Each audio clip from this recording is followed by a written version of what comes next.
இந்த கொஷினை பொறுத்த வரைக்கும் HCF காண்க அப்படி சொல்லி கேட்டிருக்காங்க. கேட்டுட்டு நமக்கு 2 கொஷின் மாதிரி கொடுத்துருக்காங்க. இந்த ரெண்டையும் கண்டுபிடிக்கலாம். இந்த மாதிரி லெட்டர் கொடுத்துட்டு HCF அப்படின்னு சொல்லி கேட்டால் ஃபஸ்ட்டு காமனான வேல்யூ கண்டுபிடிக்கணும். அதில் சின்னதான வேல்யூவை சூஸ் பண்ணிக்கணும்.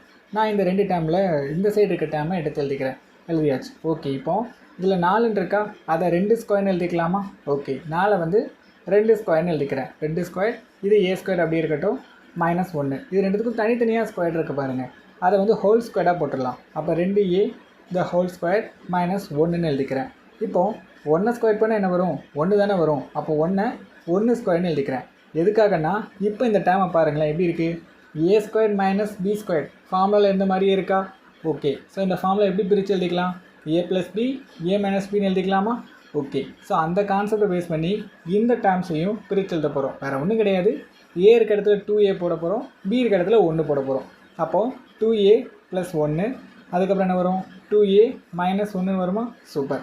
இப்போது இதை வந்து ஈக்குவேஷன் 1ன்னு வச்சுக்கலாம். அடுத்து ரெண்டாவது இந்த இதை சூஸ் பண்ணுறேன். என்ன கொடுத்துருக்காங்க? 2A ஸ்கொயர் + Aன்னு கொடுத்துருக்காங்களா? இந்த ரெண்டுத்துலேயுமே A காமனாக இருக்குது. ஸோ காமனாக இருக்க ஏவை வெளில எடுத்துருவோம். எடுத்துட்டா 2A + 1ன்னு வருமா? சூப்பர். இதை ரெண்டாவது ஈக்குவேஷன் வச்சுப்போம். ஸோ இந்த 2 ஈக்குவேஷனில் ஏதாவது காமனாக இருக்கா பாருங்கள். ஏன்னா HCFனா காமனாக இருக்க தான் எடுத்து எழுதுவோம். ஸோ இதுலேயும் 2A + 1 இருக்குது, இதுலேயும் 2A + 1 இருக்குது. அப்போ இந்த டேர்மோட HCF என்ன? 2A + 1 அப்படிங்கிறது ஆன்சர். ஓகேவா? HCF = 2A + 1. இப்போ அடுத்த கொஸ்டின் பார்க்கலாமா? அடுத்த கொஸ்டின் பாருங்கள்.